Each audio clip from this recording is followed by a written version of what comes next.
everyone. Welcome to this week's edition of Elections Weekly. As always, I'm your host, Eric Cunningham, and with us, as usual, we have Joe Szymanski and Dylan Wade. It's been a busy, in a lot of different ways, a busy last few days. We're going to be focusing on American politics like we usually do for this. International politics is not our forte on this program. We're going to just be talking about American politics. So look at other locations if you're looking for stuff about what's going on right now.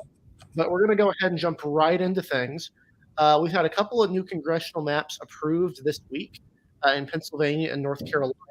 I'm going to go ahead and throw it to Joe here, who can explain what's gone down in Pennsylvania, the maps, and pretty much everything you need to know about this new congressional map in Pennsylvania state, which lost a congressional district from the last cycle, which means we're going from a split delegation to one that is going to have a majority of one party or the other. Yeah. So as I kind of reported earlier in the week on Wednesday, last week I said that Wednesday to Friday would be a date that the Pennsylvania Supreme Court would likely pick the new map. They picked it yesterday afternoon, yesterday morning actually, or late yesterday morning around 11:30. It was tweeted out and confirmed with a 4-3 opinion. The Pennsylvania Supreme Court picked, and let me see if I can get it up here for you guys. They picked, yes, here we are. They picked this map here, which was known as the Carter Plan map, technically a map sponsored by Mark Elias and his group, but also it was not a map drawn by Elias. This was drawn independently of him, according to our reports. So really, obviously, as we said, Pennsylvania loses a district. We go from 18 to 17 districts as a part of reapportionment, and that means one district is lost. Basically, what is lost is the current 12th district, which makes up a good portion of these kind of middle counties here. You're looking at places like Tioga County, Bedford, Bradford, Lycoming, Union, Snyder, Northumberland, Montour, Sullivan, Columbia, counties like that. That's really what made up of a lot of the old 12th. That's currently held by Fred Keller, who's from Snyder County. Now him and Dan Muser have been drawn together, even though Keller technically lives in the 15th. The 15th is the district of G.T. Thompson, who's the dean of Pennsylvania's congressional caucus. He's the dean of the Pennsylvania Republicans, Pennsylvania-wise, and he's also next in line for the agriculture committee chair, if Republicans take back the majority in 2022. So he has a lot of power, which is not something that obviously would have won me passed on here by Keller. So he was going to run against Muser there in that new 9th. And then, this is kind of where we see it in. I mean, this is almost as close to a map of least change as you can get with losing a congressional seat from the old map. This is as close as you can get. There are some choices here that have made some people unhappy. I know that certain people do not like the way that Berks has been split up. They do not like that Berks has been this part of Berks here, which other than Kutztown and some parts outside of Reading here have been drawn in, are pretty red areas, and they've been drawn in with all these deep blue parts of Montgomery County. I know that some people do not like the choices of the part of Westmoreland that they put in with the part of Pittsburgh and the southern/eastern tier of Allegheny County here. I know there's some complaints about that, but this is a fair map. This is a 9-8 Biden map, and the swing and the marginal seat is no longer the Beaver Allegheny district. That actually got more blue. It went from about a Biden +3 to a Biden +6 now under new lines. The new kind of marginal seat is the Lehigh Valley seat. This seat actually got a significant bit redder. It went from a Biden +5 to around a Biden +0.6 district. This is because not only it's still the usual Lehigh Northampton variation that we saw from the old maps, but now instead of taking in East Stroudsburg, which is this blue part of southern Monroe County over here as its extra part, not only does it take in all of Carbon County, it also takes in the red western parts of Monroe County, as you can see there on the map. This is going to be a hard re-election race for Susan Wild. Really, there's no way to put that either way. This is going to be a hard race. A lot of people think that if this was the configuration in 2020, Wild would have lost. She underperformed Biden by about a point to Lisa Scheller in 2020. Kind of going through that here, you would have seen this happen a lot, where Biden maybe would have narrowly won a county, but the Democratic candidate for Congress lost their race. I think it's quite possible you would have seen something similar here if the seat were to have existed in 2020. But yeah, this is going to be a tough race. Really, the other swing districts to look for, of course, the 1st district. The Bucks Montgomery County seat actually does get about a point redder for Brian Fitzpatrick, the moderate Republican who holds that seat. Fitzpatrick's electoral strengths are well known now, and that's not a seat that he should have issues with holding for the whole decade if he would wish to. Of course, the 10th district, the capital area district, the Dauphin, Cumberland, York district also stays mostly the same. It does get about a point redder as the seat has to go a little bit more into the redder western parts of Cumberland County there in the south. And then you have the 17th. The 17th does not actually take in any parts of Pittsburgh, but it does go into these eastern Pittsburgh suburban areas, towns, boroughs, that townships, that are significantly bluer. They have a strong African-American population. You've got like Penn Hills and East Braddock are two in here. That's what makes it now about a Biden plus 6 seat. This is probably the seat that of kind of the swing seats here, of the 5 competitive seats we've seen, the 1, 7, 8, 10, and 17. It's probably actually the one that Democrats would seriously have the best chance of holding. It's going to depend a lot on kind of how these northern Allegheny suburbs areas react. These are parts of that swung pretty decently away from Trump in 2020. And if we can see a Republican get really good numbers out of Beaver, do strongly in kind of these outer Allegheny counties, and not do very poorly in these, kind of inner, closer to Pittsburgh suburban areas. If a Republican candidate can do that, then they can win. But it's definitely going to be an interesting seat to look at here going into 2020. Mm-hmm. Yeah, I would say from an outsider, the 17 and 12 seem like the most explicitly, and maybe the only explicitly partisan decision on this map. Pretty much the rest of it is the decisions don't really affect things overall. Putting Carbon in 7 is it's not something I like, but it's something that can be argued. I really think the Westmoreland thing is really iffy. I'm sure whatever Democrat is elected in the 12th is going to love dealing with a lot of angry letters from that portion of Westmoreland County, which is very, very Republican.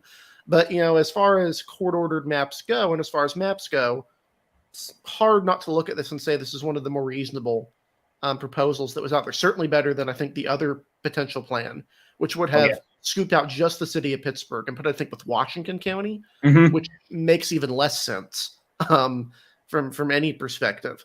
So, overall, I think this is obviously Republicans, Democrats have things to like, to dislike here, but as far as maps go, this is one of them. I think is one way to put it. You're going to find a lot of people that have issues, but overall, like you said, pretty reasonable. We have our ratings on electionsdaily.com. One of our most recent articles was published by Joe, which goes over the ratings we have for these seats. Obviously, the ones he mentioned are competitive. There's some borderline competitive ones, and the vast majority of seats in Pennsylvania are not competitive whatsoever. But there's a good number of competitive seats, more so than a lot of states, I would say.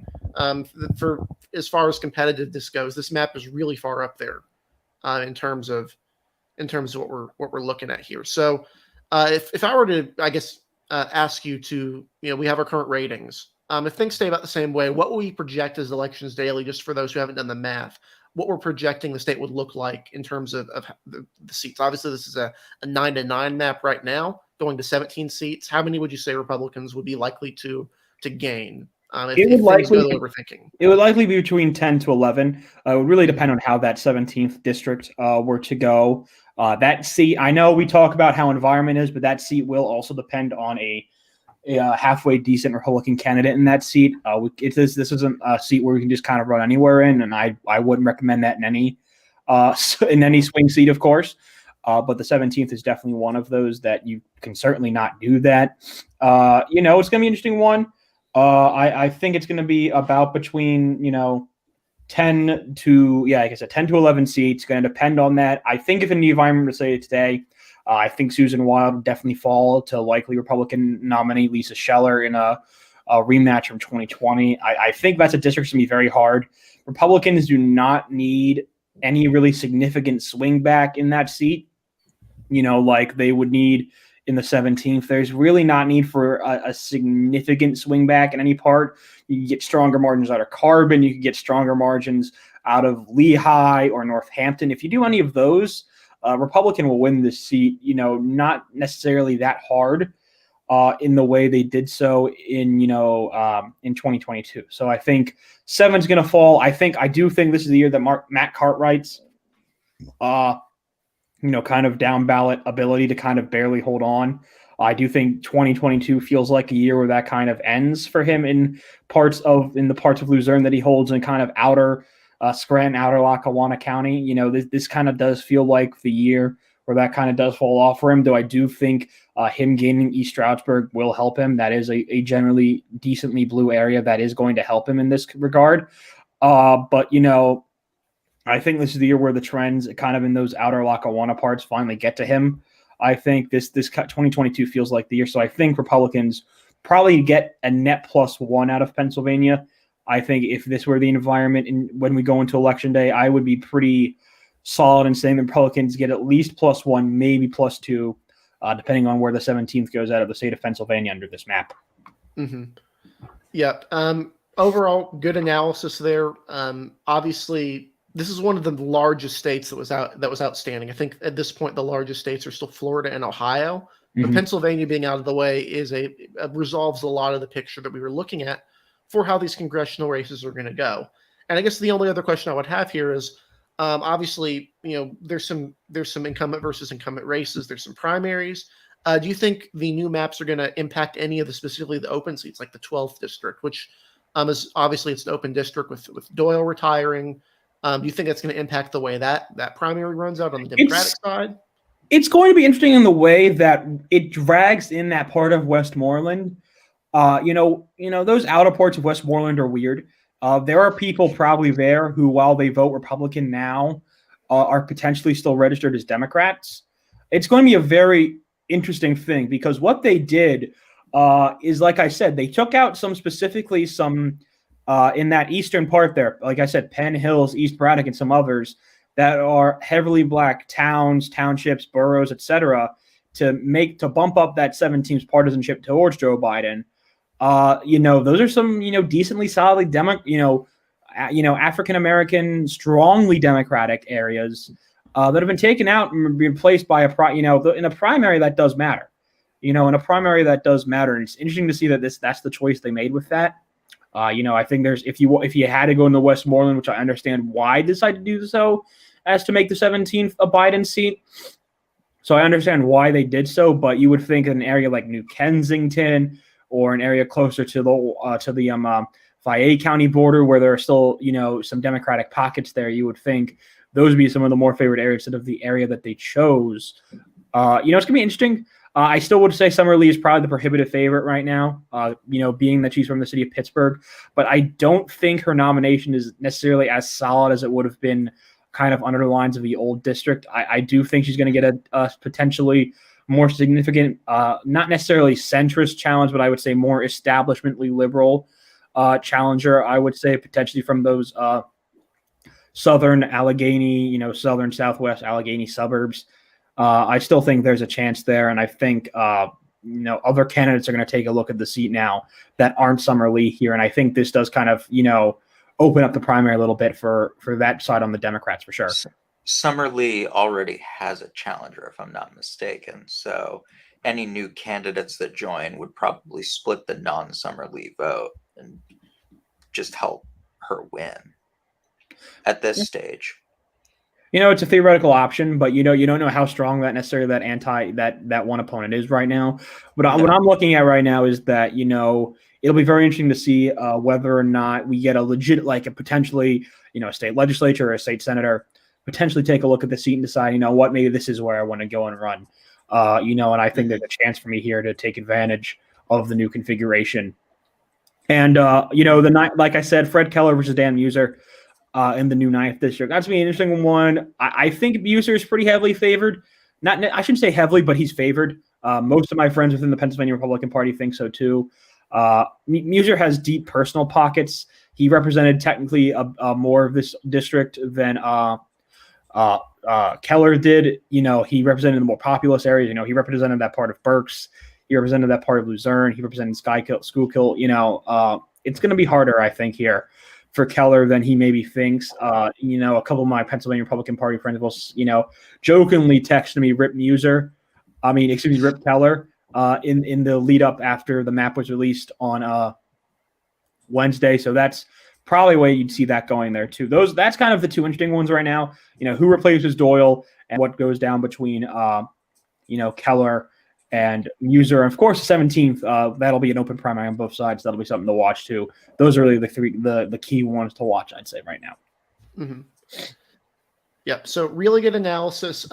Keep following Joe and Elections Daily. We're going to keep covering things as the process goes on here. Certainly, this is one of the more competitive states to look at going forward into 2022. Competitive governor's race, competitive Senate race, competitive legislative races, and the competitive congressional map. So keep your eyes on Pennsylvania coming forward. That's going to be one state we're going to be really, really focusing on. A state we're probably not going to be focusing on as much now, though, is North Carolina, oddly enough. So they recently approved maps over the weekend. Basically, what the process that was supposed to happen was after the Supreme Court struck down the North Carolina maps by mentioning several various provisions of the North Carolina Constitution. You can debate the justification of this ruling, but regardless, they didn't make it. And it has the force of law. So there's really not much you can do if you disagree with that. They sent the maps back to the legislature to redraw using a formula, or basically requiring the use of formulas to guarantee proportionality or proportionality and competitiveness. The legislature redrew maps that complied with that to the letter, not necessarily to the intent, but to the letter. And those were put up, as well as legislative maps. The state House map was approved on a bipartisan basis. The state Senate map was not. Democrats in particular had some really, really unusual demands in the Senate. Probably the most egregious is splitting Greensboro in three, the Black community of Greensboro, into three separate districts in order to get rid of Phil Berger. That's not a decision reflecting the makeup of Rockingham County and Northern Greensboro, or Guilford County, or anything other than Democrats really, really wanted to get Phil Berger out. That's one of them. Another was trying to make a competitive district by basically cutting Asheville in half. A bunch of other moves that would basically have taken the Senate map from like a 28 to 22 Republican edge to a 25-25. They were trying to find any way to do that. The trial court, comprised of judges, approved the legislative maps, both of them, and also approved their own congressional map, which was not submitted by the legislature or the plaintiffs. Instead was drawn by special masters who had their own particular controversy over the weekend that the court also struck down. The trial court struck down. So the map that was made is a map that kind of no one is happy with, and it's definitely a 2-year map. Because this was approved by the courts, the legislature was going to redraw this anyway, but because this was approved by the courts, it is definitively a 2-year map. The legislature will have to redraw going forward because the legislature is responsible for drawing maps. So the actual North Carolina map that was passed is very strange. I'll go ahead and show it to you. It's a 8-6-1, or it's a 7-6-1 map technically. Not very competitive, fairly proportional, but with a bunch of specific issues that have been raised that could potentially be used in a lawsuit. Where we're going to, I doubt the credibility of a lawsuit, but there is one being filed by the legislature going forward. The Democrats in the Senate also rejected, proposed their own lawsuit to strike down the Senate map. The North Carolina Supreme Court said no to both the Republican lawsuit challenging these congressional maps and the Democratic lawsuit challenging the state Senate map. Republicans plan on appealing to the Supreme Court on the congressional map, but that's a Hail Mary for them. It's probably not going to work. So this is basically the map that was been given. This is a really strange map. A bunch of the map looks normal, and then a lot of it just straight up isn't. So I'll go district by district here. New First is about Biden +6, +7. This is basically what it was going to be regardless. No difference here. This is a borrowed time seat for Democrats. These areas are basically uniformly trending to the Republican Party, except for maybe the Rocky Mount area in Pitt County. these northern black counties are depopulating rapidly, and Republicans are gaining there among white voters. So really, this seat is on borrowed time. It could flip as early as 2022, could flip later this decade, assuming the map stays the same, which it won't. The new second district is pretty similar to all of the most Democratic parts of Wake County, except it strategically cuts out some specific voters I'll mention later. New third district is a competitive-ish Biden district. Republicans are favored in this seat. Our ratings are going to give Republicans the edge here, but it's an open district. It's competitive, but again, it makes a really strange decision, which has been made before under some specific Democratic maps. But that's the 13th district, not the third district. So I'm just kind of skip through order here. So this is the 13th. The third here, right here, is Republican seat, Outer Banks, stretching into Sampson County, Duplin, Wayne County. They're Republican. Fourth district, Democratic as sin. It's got Alamance County, Democratic trending Alamance County, a couple of Republican counties, but also the Triangle, very, very Democratic. Fifth district, Republican as usual. It has about half of Forsyth County for some reason. They split Winston-Salem in half, and the split doesn't make a lot of sense. The new 5th district is a Biden plus 13 seat. It's on the fringe borderline of competitiveness, but in a state like North Carolina, Republicans are not winning a Biden plus 13 seat. This is pretty safe Democratic. What I don't get specifically is why they drew it like this. They could have just drawn a seat specifically in Forsyth and Guilford counties and achieved the exact same result. Maybe they needed to comply with the court proportionality formula, but regardless, not a competitive district. New 7th district here, very Republican. It does split up the Lumbee vote and the Sandhills pretty aggressively 3 ways here. It's kind of odd the way it was drawn, but it's very Republican. New 8th district is extremely Republican. Union County, the reddest parts of Cabarrus County, a bunch of Republican areas. The only real area Democrats do well here is Anson County. But even that is changing. That seat is very, very Republican. The 9th would have been very competitive about a decade ago. Now it's about Trump plus 9. Again, not really competitive in a Republican, in a state that's as inelastic as North Carolina, but especially one that's where this area as a whole is trending Republican. Really not a target for Democrats. 10th district is a portion of Gaston County, pretty much all of the Piedmont region in North Carolina. I do like they kept the Hickory area intact. This actually, the split right here makes a lot of sense. It has the annexed portions of Hickory, which is the area of North Carolina I'm from. The new 11th district is pretty much the same as the old one. Madison Cawthorn is going to move back here and run again. The new 12th district, yeah. Well, he's not running in the Charlotte seat, and he's not challenging McHenry or Fox. He doesn't really have any options here. I'll go over the incumbents very quickly at the end, but I'm just kind of speeding through here. This new 12th seat is very Democratic. New 14th district as well is very Democratic. The splits Charlotte in 2. It, again, has some specific issues that I'll mention very shortly. But I'll go over the incumbents real quick here. First is an open district, very, very open. Second is Deborah Ross. Third is Greg Murphy. The 4th district is open district, very contentious Democratic primary. Virginia Fox in the 5th, Kathy Manning in the 6th. The 7th is David Rouser. He's moved back to Wilmington before, so there's really no relocation here.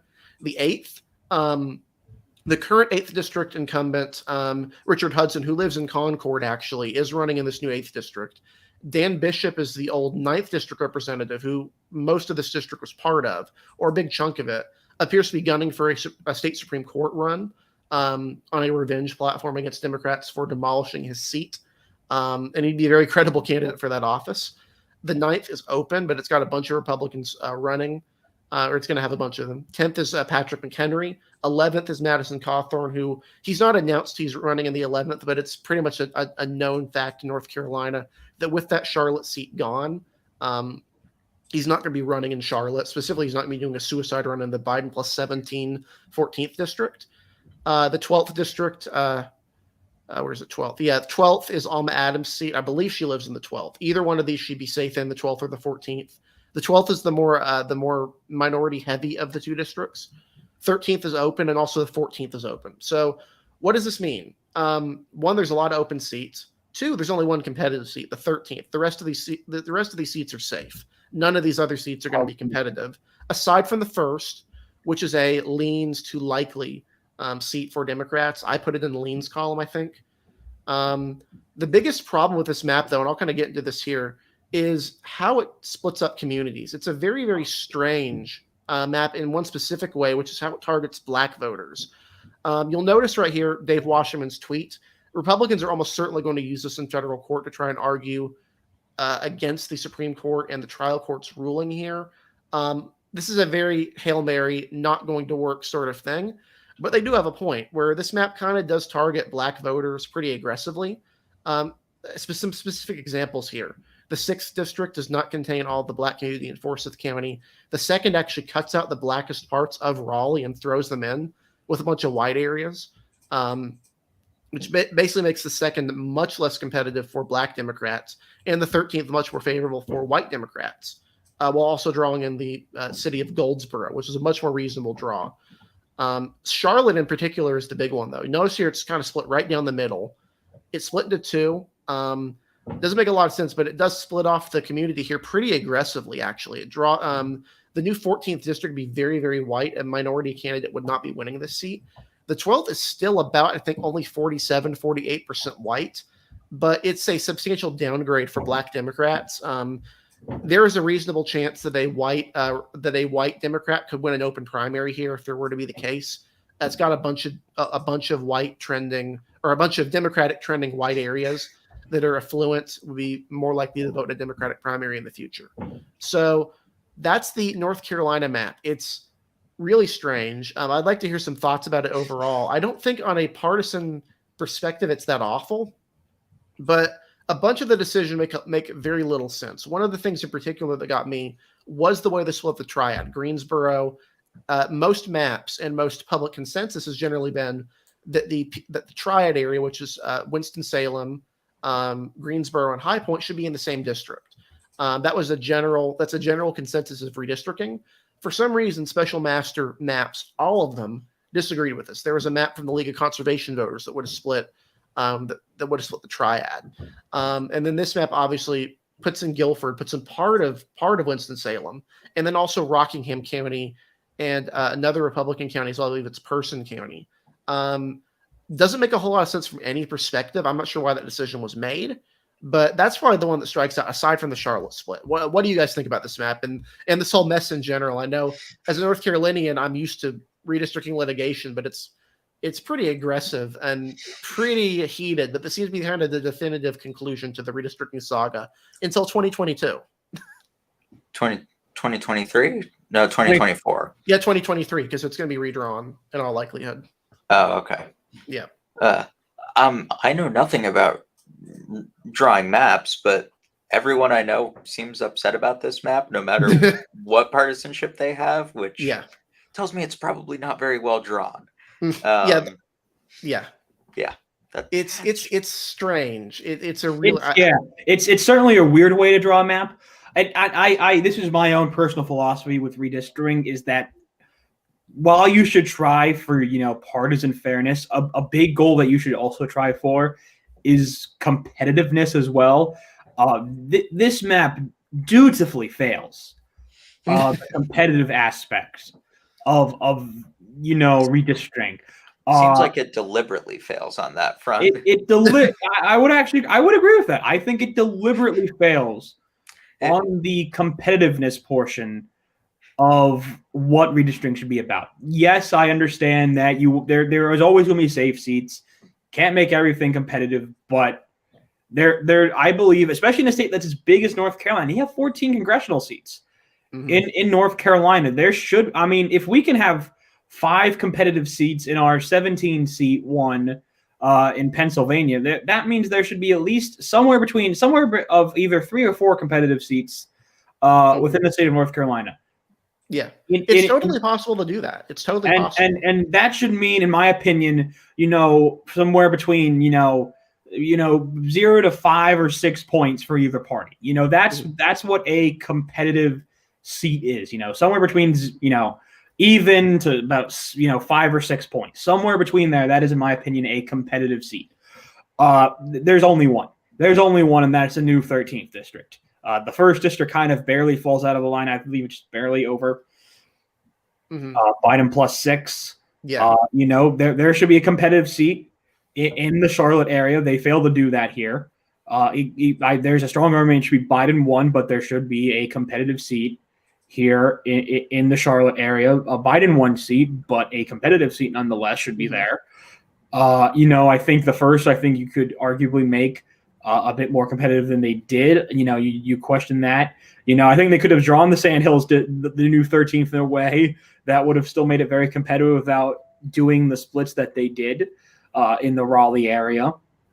There's an argument that you could probably make, another competitive you've got theoretically making the first more competitive Charlotte seat and, a better draw of the new 13th. You've got 3 competitive seats right there that I think would make this map better than what it is. I think I think that should be the biggest complaint for a map. We should not want partisan fairness, but toss out competitive seats for that moment. And I think this map does a very, very poor job of that. I think that should be the biggest complaint when it comes to this map. That is what people should be focusing on. Yes, is it partisanly fair, but it fails to meet a competitiveness aspect that redistricting, especially in large states, needs to make. Yeah, it sounds to me as the non-expert in the room that this is the New Jersey map on steroids, basically. New Jersey created 12 seemingly uncompetitive districts. That's actually not a bad comparison. What I would say it's pretty similar to actually is Minnesota. On the face of it, except Minnesota does have a couple of genuinely competitive seats, but they're both in the outside fringes, and it's a smaller state in general. The problem, I think the competitive thing is a problem, and it's a problem that people were drawing into between what the plaintiffs were wanting, what the state Democratic Party were wanting, and what nonpartisan advocacy groups were wanting. So if you're an independent, if you're one of the fans of the independent redistricting commissions, one of the number one things they love to focus on is competitive seats at the expense of communities of interest. You saw this in Arizona in the 2010s. I think you saw this somewhat to a degree in Arizona in the 2020s. Saw it in Colorado. You can argue that in Michigan. I think maybe not as strong as you could in some other, but I think definitely in Michigan you could argue that as well.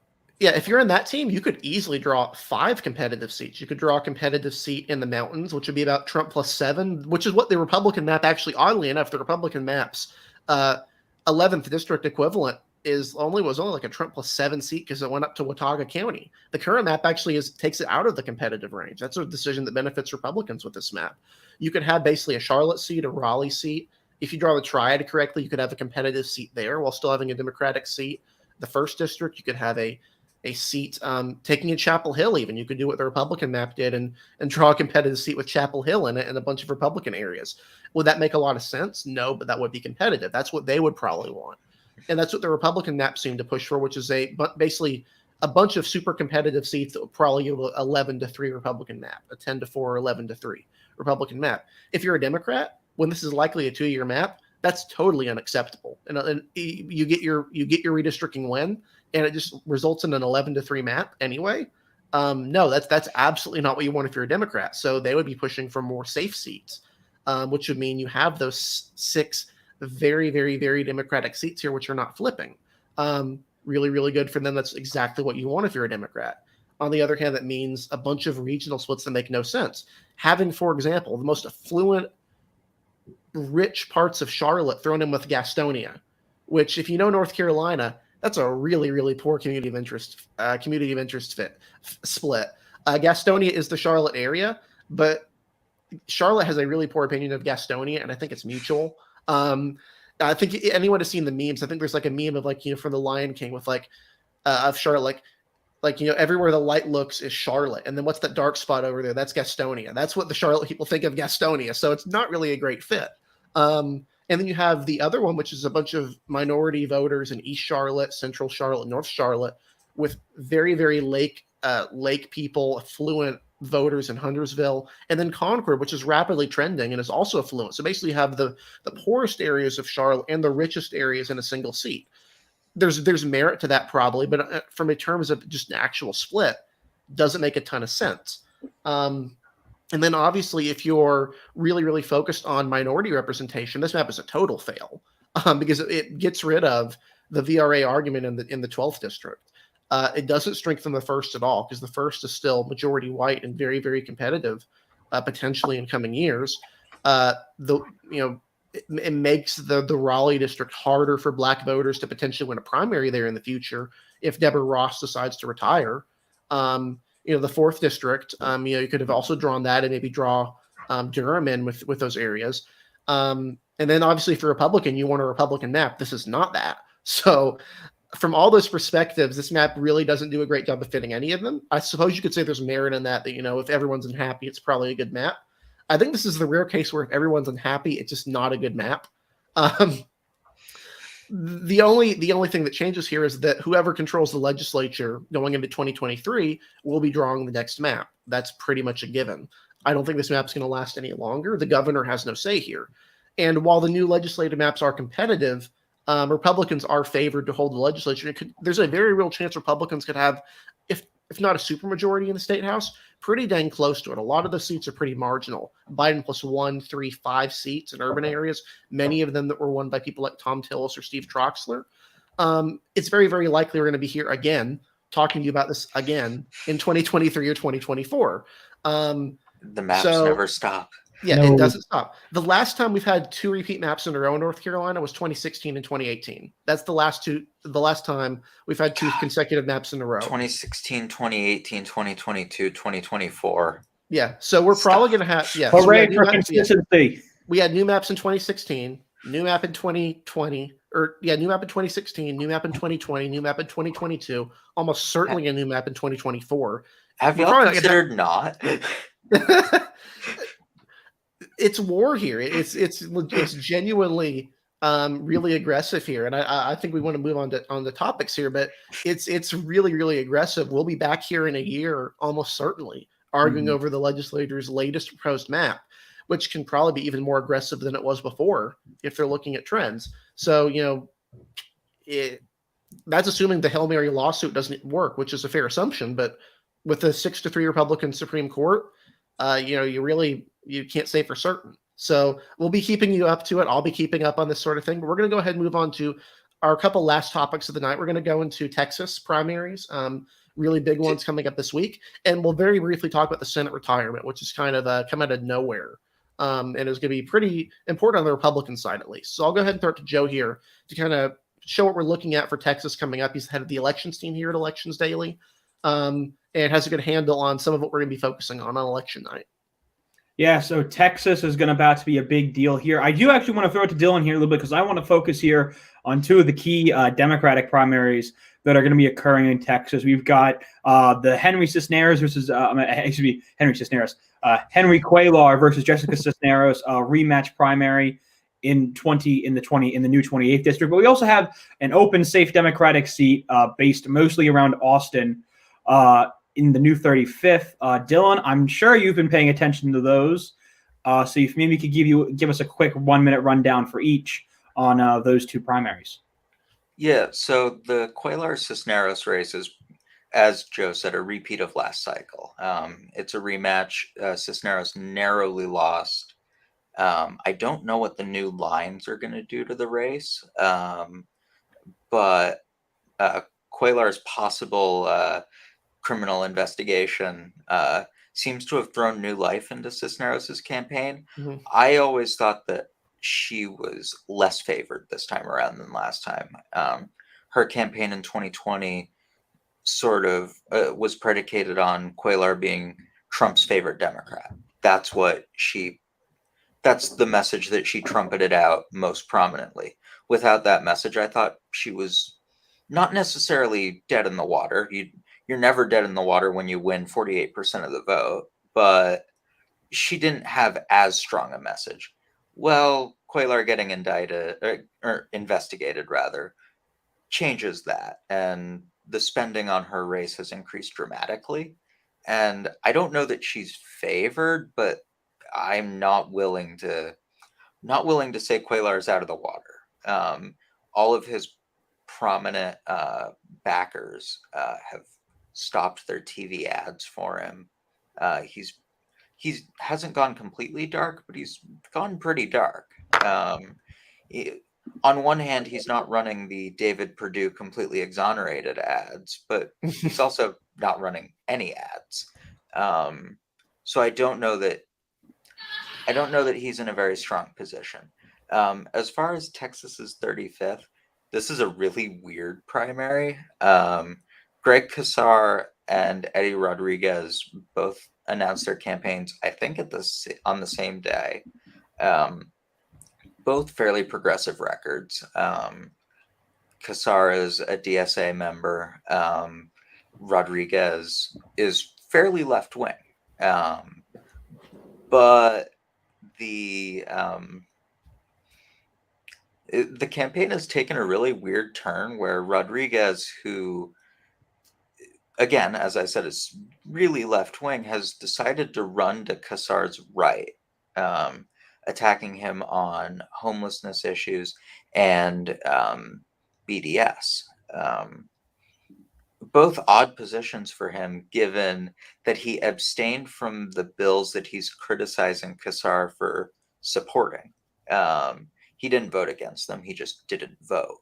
I don't expect this race to actually be competitive in the slightest. I expect Kassar to win fairly handily. He has all of the money backing him. The polling shows him up around 30 points. I don't expect this to be competitive, but Rodriguez's campaign has just left me kind of baffled. Yeah, really, from what I can tell from that 35th, is that the interest is whether or not Cesar will be held to a runoff or not against Rodriguez. That seems to be kind of the more interesting battle there. If he's going to have to spend an extra 2 months raising money and campaigning for the seat, which I would agree with you, he'd be favored in. But let's go down. We have a boatload of massively interesting Republican primaries coming up to you guys in less than a week. We have 5 days, and so we'll be here live right here. Me, Eric, potentially Kraz Greinitz. We don't know yet, but potentially Kraz Greinitz will be here live next Tuesday, March 1st, from when about 30 minutes before polls close, with some live introductions, and then we'll get right into the races next week, March 1st. 2022 is a go, folks. Let's get excited here. 2022 is about to get started right here on Tuesday. And let me just kind of go through here. We've got about 8 minutes left here that I'm going to be given here. So let me try and go through here some of the key races that we're going to see here. Number one, the first district, I'm going to go through House primaries first. Number one, the first district GOP primary. Obviously, Louis Gohmert is retiring to run for Attorney General. That race seems like it's going nowhere for Gohmert. He is floundering usually around third and fourth place in those polls. So that means that Gohmert is out of politics, which is a great smile to many of people. And also means that we will get a new representative out of the first district. From what I have heard and from what I can tell, Nathaniel Morin, who is a current Smith County judge, which is the biggest county in this district, in this pretty Republican, very rural district. He is reportedly the early favorite. It doesn't seem like any other massive candidates have gotten in the race. But as you well know, with these Republican primaries in these deep red areas, sometimes you can get surprises. But Nathaniel Morin right now seems like the big favorite. We're going to go down now to the I believe it is the 8th district here, as we go all the way down to the 8th district here, the new 8th district. Kevin Brady retiring, and we have an ideological battle here between Christian Collins and Morgan Luttrell. We've got, again, this kind of Trump, this kind of Ted Cruz wing of the Texas Republican Party versus the Dan Crenshaw wing of the Republican primary. Collins is a former aide to Cruz. Cruz has endorsed him, along with some very interesting compatriots. Collins has gotten such endorsements from such figures such as Wendy Rogers, Mike Lindell, Madison Cawthorn, and Marjorie Taylor Greene. Along with that Cruz endorsement, and we have Luttrell gaining endorsements from, of course, we have Dan Crenshaw, Jake Elzy, who was part of that surprise Crenshaw backed victory over Susan Wright in that 6th district special way back in 2021. Rick Perry, current Lieutenant Governor Dan Patrick, and Tony Gonzalez have all endorsed Luttrell. These are the two. This race is expected to go to a runoff. I don't believe there's been much, if at any at all, public or internals released here, at least not that I can see. So we're going to kind of go into this blind, but the expectation that I've heard, expect a runoff between Collins and Luttrell. And it's gotten ugly. It is a really, this has been the ugliest primary by far. Keep in mind, these areas of Harris County that people tend to stereotype like urban counties, specifically in Texas, as being Democratic trending and socially more liberal. There are some really, really, really Republican areas, really conservative areas of Harris County and the counties surrounding it that are very, very open to a more conservative, aggressive, muscular sort of Trumpy conservatism, to put it lightly. That's really one of the ones we're going to be focusing on a lot that night. Yeah, the 8th is probably the most interesting Republican primary, I'd say, by far. It's really the only one where we haven't seen a Trump endorsement come out of yet. I think it's actually the only one. The 15th, obviously, Monica De La Cruz get endorsed by President Trump. She's pretty much the odds-on favorite there in that district to be the Republican nominee there. You know, it's just one of those ones where it's very hard to see where this goes. Like Eric said, that one's gotten really, really surprisingly nasty here as we've gotten kind of to the end of the way here. You know, I'm gonna give also a mention to the 38th district. Surprisingly, we saw probably a little bit less retirements in Texas maybe than we expected in some of these safe R seats, but some of these Republican congressmen want to give it one more go in the majority for sure here. The big one, of course, is the new 38th district. Obviously, Wesley Hunt, pretty clear and obvious favorite here. There's been some rumors, you know, Ronald Lopez and Mark Ramsey's the other one here. Wayne Christian and Sid Miller have both endorsed Mark Ramsey here, who is a consulting engineer, but that's nothing too special. You know, Wesley Hunt is pretty much the predisposed nominee here. This seat was basically drawn specifically for Wesley Hunt. In no uncertain terms, they want him in Congress. Barring a surprise, he will avoid a runoff here, and he will be the Republican nominee for this seat. And then you have statewide primaries as well. Obviously, the big one is, of course, Attorney General. The big question is, does Ken Paxton get held to a runoff against likely either George Bush or Eva Guzman? Most people who we've talked to believe that Paxton will be held under 50%. His likely opponent will be George P. Bush. That's the likely one right now. But there are also some other interesting ones here, some of the more controversial Texas, big areas here are being contested. You know, it's going to be very interesting to see kind of where they go here. You know, Texas statewide primaries have been very interesting in recent years. We've kind of continued to see this one here. There is a the land commissioner where P. Bush is retiring from, but Don Buckingham, who's a state senator from the 24th district, is a pretty clear favorite. Is the kind of the general favorite, we believe, but the primary field is so wide open that you kind of don't really know where it's going to go. Sid Miller is getting a primary challenge. The big question is if he could be held back. James White is kind of the favorite there to be someone held back on. He's a representative from the 19th district. He seems to be the favorite right now. Try and see if he can hold Miller back from a challenge. And then you also have the Wayne Christian, who's the incumbent railroad commissioner, who is getting under multiple primary challenges right now, and is also someone who we could see be held to a runoff potentially too. And really, that's what we're looking for come Texas in only 5 days. So thank you, folks. Yep. Really good overview there from Joe. Again, we're gonna have our link ready for that pretty soon this week. You'll be able to follow us all of election night. Before we go off, there is one last second announcement news that has come up, which is that Dan Bishop is indeed running in the 8th district now, which means he and Richard Hudson will be having an incumbent versus incumbent primary in this seat. Bishop just announced this, so stay tuned for that. That's going to be one of the more interesting ones. Two one member of Republican leadership, one up and coming Republican, both of them from the suburban Charlotte area. So thank you guys for watching. You can follow us, at electionsdaily.com and at elections_daily on Twitter. We've got all of our names here for podcast, for information. You can follow me on Twitter at D Cunningham 2, Joe Szymanski at Joseph Szymanski, and at Dylan B Wade 1 for Dylan Wade. Really great guys. Give them a follow. Give Joe a follow. Give Dylan a follow. They're really, really good. They know their stuff. And we'll be keeping you posted as the news comes out and as elections keep rolling. But yeah, thank you guys for watching. We'll see you next week for Elections Weekly. Thank you.